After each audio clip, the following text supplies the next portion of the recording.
इस वक्त की बड़ी खबर की ओर। रायपुर से आपको बड़ी खबर बता रहे हैं, जहां पर राजनांदगांव पुलिस भर्ती प्रक्रिया रद्द कर दी गई है। मुख्यमंत्री विष्णुदेव साय के निर्देश पर यह प्रक्रिया रद्द कर दी गई है, जहां पुलिस भर्ती में गड़बड़ी की शिकायत मिली थी और यह शिकायत मुख्यमंत्री विष्णुदेव साय तक पहुंची। उसके बाद मुख्यमंत्री ने साफ तौर पर निर्देश दिए कि राजनांदगांव में पुलिस भर्ती प्रक्रिया जो चल रही है उसे रद्द कर दिया जाए और इसी के तहत उनके निर्देशों का पालन किया गया। और फिलहाल आपको एक खबर बता रहे हैं, जहां पर राजनांदगांव पुलिस भर्ती प्रक्रिया को रद्द कर दिया गया है। चलिए इसी खबर पर ज्यादा जानकारी और बातचीत के लिए सीधे रुक कर लेते हैं। हमारे साथ में स्टेट एडिटर आदित्य नामदेव जी जुड़ गए। आदित्य जी, यहाँ पर पुलिस भर्ती में ऐसी क्या गड़बड़ी देखने को मिली, ऐसी क्या अनियमितता देखने को मिली जिसके तहत अब पुलिस भर्ती प्रक्रिया को रद्द कर दिया गया है? देखिए, प्रदेश में ऐसे ही नहीं कहा जाता कि विष्णु का सुशासन। देखिए, कोई भी चीज अगर आपके सामने आ रही है वो गलत है या सही है, बात की बात है, लेकिन अगर कोई आरोप लग रहे हैं तत्काल उस परीक्षा को रद्द कर देना अपने आप में बड़ी बात है। देखिए, यही बात होती है जब आप आम लोगों के बीच विश्वास पैदा कर पाते हैं। देखिए, पिछले दिन आपको याद होगा एक आरक्षक ने सुसाइड किया था जी। उसके हाथ में एक सुसाइडल नोट भी मिला था और ये जानकारी आ रही थी कुछ आरक्षक मिलके भर्ती परीक्षा में ऐसे इलीगल लोगों को भर्ती करवा रहे हैं जिनका न तो फिजिकल पास हो पा रहे हैं। मतलब कुल मिलाकर भ्रष्टाचार का आरोप कुछ आरक्षकों पर लग रहा था और ये भी आरोप लग रहा था कि उसमें कुछ बड़े लोग भी इन्वॉल्व हो सकते हैं।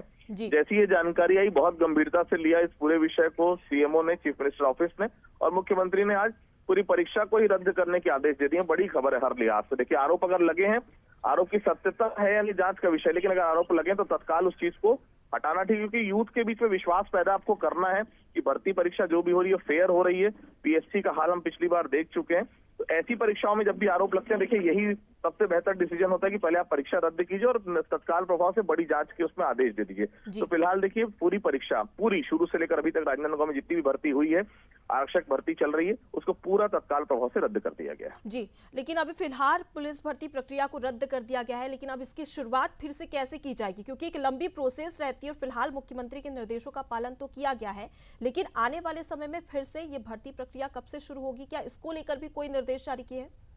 बिल्कुल, देखिए कांकेर, कोंडागांव सभी जिलों में भी भर्ती परीक्षा चल रही है, लेकिन राजनांदगांव के ऊपर ही आरोप लगा। बाकी जिलों में का कहीं कोई अभी तक इस प्रकार का डेटा नहीं आया, ना कोई आरोप लगे, न ही कोई इस प्रकार के भ्रष्टाचार के कहीं कोई चीजें सामने आई, लेकिन राजनांदगांव में लगातार चीजें सामने आ रही थी। तो देखिए, प्रथम दृष्टिया तो लग रहा था कुछ ना कुछ गड़बड़ हुई है, तत्काल प्रभाव से परीक्षा रद्द की गई। अब देखिए नेक्स्ट टाइम टेबल, अभी समय लगेगा, कम से कम 15-20 दिन और लगेंगे नए टाइम टेबल जारी करने में। बाकी जिलों की भर्ती परीक्षा चल रही है। फिलहाल राजनांदगांव का जो रद्द हुई उसमें समय फिलहाल लग सकता है 15 से 20 दिनों का। बिल्कुल, तो पहले तो अनियमितता गड़बड़ी की जांच की जाएगी और उसके बाद में अब देखने वाली बात होगी कि अब उसके बाद जो अगली तारीख होगी वो कब उसकी शुरुआत होने जा रही है, तारीखों का ऐलान कब किया जाएगा। फिलहाल के लिए बहुत शुक्रिया आदित्य जी, तमाम जानकारी हम तक पहुंचाने के लिए। तो देखिए, सिर्फ राजनांदगांव की बात कर ली जाए तो यहाँ पर गड़बड़ी का मामला निकलकर सामने आया, जिसके तहत ये निर्देश दिए गए, लेकिन अन्य जिलों की बात कर ली जाए तो वहां पर भर्ती प्रक्रिया शुरू हो चुकी है।